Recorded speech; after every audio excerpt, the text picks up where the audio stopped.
So finally आप देख सकते हो कि मैंने अपना डीपी लाइसेंस सर्टिफिकेट है जो वो रिसीव कर लिया है। ये 5 ईयर्स के लिए वैलिड है। तो इसके लिए मैंने नियर अबाउट पे किया है 60 to 70,000 रुपीज़। तो उसके बाद जाके मेरे को ये डीपी लाइसेंस मिला है अभी। तो अगर आप भी कोई डीपी वेसल मेंटेनेंस कोर्स किया है और आप डीपी लाइसेंस के लिए अप्लाई कर रहे हो, इंजीनियर्स हो, ईटी हो, तो ये वीडियो आपके लिए है। अगर आपको भी लाइसेंस कैसे अप्लाई करना है, उसके लिए क्या क्या एलिजिबिलिटी रहेगा, तो ये इस वीडियो में आपको सब बताऊंगा। तो बने रहिए वीडियो में। Let's start the video.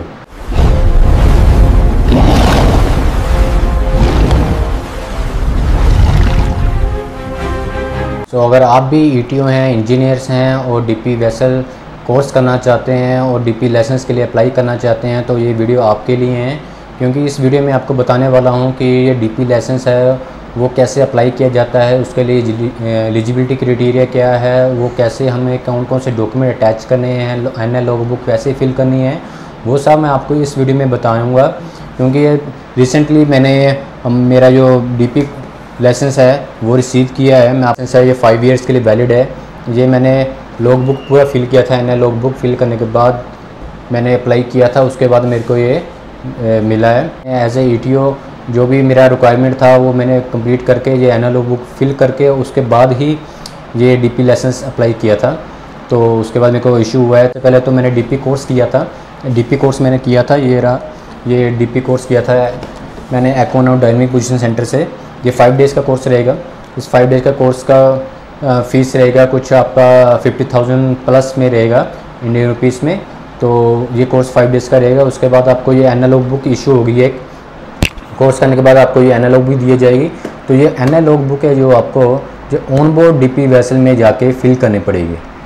जी इसकी कुछ रिक्वायरमेंट है कि इसको कैसे फिल करना है, कितना सी टाइम होना चाहिए, कितने डीपी आवर्स होने चाहिए, ये सब इसका रिक्वायरमेंट आपको फिल करना पड़ेगा। तो उसके बाद ही आप लाइसेंस के लिए अप्लाई कर सकते हैं। और सबसे पहले जो अगर डीपी कोर्स करना है उसके लिए आपके पास सबसे पहले तो STCW कोर्सेस होने चाहिए, आपके पास COC होनी चाहिए। तो उसके बाद आप डीपी कोर्स कर सकते हैं। इसके बाद ये डीपी कोर्स करने के बाद आपको एनएल लॉग बुक मिलेगी, उसको फिल करना है। फिल करने का प्रोसेस मैं आपको बता दूंगा कि मैंने कैसे कैसे फिल किया था ये पूरा एनएल लॉग बुक। उसमें टास्क भी मिलेंगे काफ़ी, तो वो टास्क सब आपको चेक करने पड़ेंगे, कंप्लीट करने पड़ेंगे। उसके अगर आप एनएल लॉग बुक है जो उसको रीड करेंगे अच्छे से, तो आपको पूरा पता लग जाएगा कि आपको ये एनएल लॉग बुक कैसे फिल करनी है और कैसे ऑनलाइन सबमिशन करना है। उसके बाद आपको थ्रू कुरियर कैसे इसको UK में सेंड करना है। आप देख सकते हो ये रहा, जैसे ये डेट्स दिखाई हुई यहाँ पे ये पूरा दिखाया हो कि आपको कैसे कैसे सी टाइम सैम्पल ऑफ कंप्लीटेड सी टाइम कैसे कैसे रिकॉर्ड करना है। इसमें आपको ज्वाइनिंग वेसल दिया हुआ है, ट्रायल दिया हुआ है, ROV ऑपरेशन, ये सब आपको ऐसे फिल करना है। यहाँ पे जितना भी है जो एनएल लॉग बुक में उसमें दिखाया हुआ कि कैसे कैसे आपको ये फिल करना है। नीचे चीफ इंजीनियर के सिग्नेचर लेने हैं, COC नंबर है, और जैसे ये एक्टिविटी कोड है। आपको स्टार्टिंग में ज्वाइनिंग वेसल है तो आपका 100 है, आपका सप्लाई वेसल है उसके लिए 110 यूज़ करेंगे। कोड नंबर, ये सब कोड नंबर आपको दिए हुए हैं, ये सब आपको यूज़ करने पड़ेंगे। उसके बाद ये देखिए, जैसे जब आप कोर्स करते हैं तो ये आपको यहाँ पे स्टैम्प मिलता है, सर्टिफिकेट नंबर मिलता है। उसके बाद ये DPC टाइम है, जिस वेसल में आप काम करोगे तो ये इस वेसल का स्टैम्प लेना पड़ेगा। कौन सा क्लास का आपका DP वेसल था वो लिखना पड़ेगा। इसमें आपने कितने DP आवर्स किए हैं वो सब आपको दिखाने पड़ेंगे यहाँ पे, वो चीफ इंजीनियर के साइन लेने पड़ेंगे। टास्क सेक्शन है, यहाँ पे आपको ये टास्क पूरे कंप्लीट करने पड़ेंगे। ये जितने भी टास्क दिए हैं जो आपको रीड करने पड़ेंगे, आप रीड करेंगे। उसके बाद यहाँ पर साइड में साइन लेते रहेंगे चीफ इंजीनियर के, तो साइन लेने पड़ेंगे आपको। ऐसे आपको ये पूरे जो टास्क आप देख सकते हैं ये कंप्लीट करने पड़ेंगे यहाँ तक लास्ट में। और उसके लास्ट में आपको ये स्टेटमेंट ऑफ स्टेबिलिटी फॉर्म मिलेगा। ये भी आपको चीफ इंजीनियर के थ्रू फिल करना पड़ेगा। ये चीफ इंजीनियर फिल करेगा, उसके बाद चीफ इंजीनियर साइन करेगा और स्टैंप लगेगा। तो ये भी आपको ज़रूरी है रखना। और इसका भी आपको फ़ोटोकॉपी लेकर इसका सेल्फ टेस्टेड और इसको आपको सबमिट करना पड़ेगा ऑनलाइन भी। वो सब आपको इसमें डिटेल्स पूरा मिल जाएगा। बट फिर मैं आपको बता देता हूँ जैसे जैसे मैंने किया था।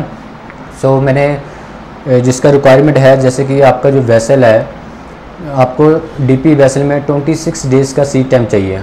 मतलब कि आप DP वेसल में हो 26 डेज़ के लिए, उसमें से 7 डेज़ आपका जो DP वेसल है वो DP ऑपरेशन में होना चाहिए। 7 डेज़ DP ऑपरेशन में होना चाहिए।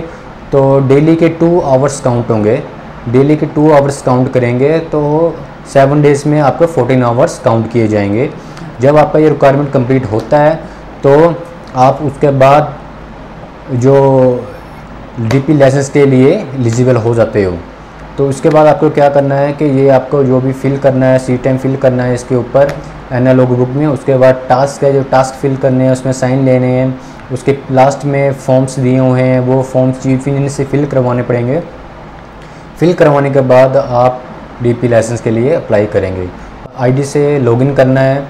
लॉगिन करने के बाद वहाँ पे आपको अपने जितने भी डॉक्यूमेंट्स है, जैसे कि पासपोर्ट है, STCW कोर्सेज है, अपना CDC, उसके बाद एनालॉग बुक के जो जितने भी टास्क दिए थे वो सब टास्क आपको स्कैन कर, तो सब फॉर्म्स है जो आपको अटैच करने पड़ेंगे।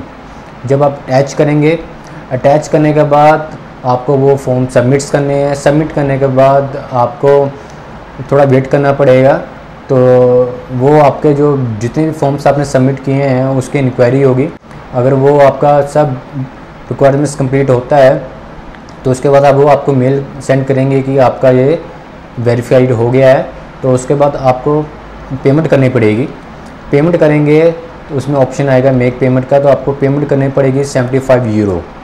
75 यूरो पेमेंट करेंगे तो आपको लाइक 8000 इंडियन रुपीज़ पेमेंट करना पड़ेगा। वो पेमेंट जब आप करेंगे तो आपको उसके बाद मेल आएगा कि आपका जो पेमेंट है वो रिसीव हो चुका है। तो आप अभी जो अपने डॉक्यूमेंट्स है, ओरिजिनल डॉक्यूमेंट्स है, वो आप सेंड कर सकते हैं। उसमें आपको क्या क्या सेंड करने पड़ेंगे बाय कुरियर। आपको जो आपकी एनालॉग बुक है, ओरिजिनल एनालॉग बुक है, जी आपको सेंड करनी पड़ेगी। उसके बाद जो आपके फ़ोटो कॉपीज़ है इस पासपोर्ट्स की, STCW कोर्सेज़ की, CDC की, जिस सब आपको कुरियर करने हैं नॉटिकल इंस्टीट्यूट यूके को। वहाँ पे आप इसको कुरियर करेंगे तो उसके बाद जब वो रिसीव करेंगे आपको मेल आएगा कि आपका डॉक्यूमेंट्स रिसीव हो चुके हैं। तो उसके बाद वो प्रोसेस स्टार्ट हो जाएगा। आपका वेरिफिकेशन के बाद आपका प्रोसेस स्टार्ट कर देंगे डीपी लाइसेंस इशू करने का। तो आपको within 15 days you will get your licence. So आप जब कुरियर कर रहे हैं तो आपको कुरियर की फ़ीस लगेगी नियर अबाउट 2300 रुपीज़, जो मैंने पे किया था। तो यूके के लिए इतनी फ़ीस मैंने पे की थी कुरियर के लिए। तो उसके बाद मैंने ये रिसीव किया है। तो जब आप लाइसेंस रिसीव करेंगे वो भी आपको कुरियर के थ्रू ही आएगा। कुरियर के थ्रू आएगा तो उसमें आपने जो जो डॉक्यूमेंट भेजे थे वो सब आपको वापस भेज देंगे। आपकी जो एनालॉग आपने भेजी थी वो भी आपको वापस आ जाएगी और उस साथ में आपके आएगा ये लाइसेंस। ये लाइसेंस आपको मिलेगा 5 ईयर्स के लिए। 5 ईयर्स के लिए वैलिड रहेगा ये लाइसेंस। तो ये पूरा प्रोसेस था कि आपको कैसे कैसे क्या क्या करना है। जो भी इसकी एलिजिबिलिटी आपको क्राइटेरिया पूरा करना पड़ेगा, उसके बाद आपको ये डीपी लाइसेंस मिल जाएगा। सो अगर आपको ये वीडियो पसंद आई हुई तो please like my video and subscribe my channel. Thanks for watching. जय हिंद।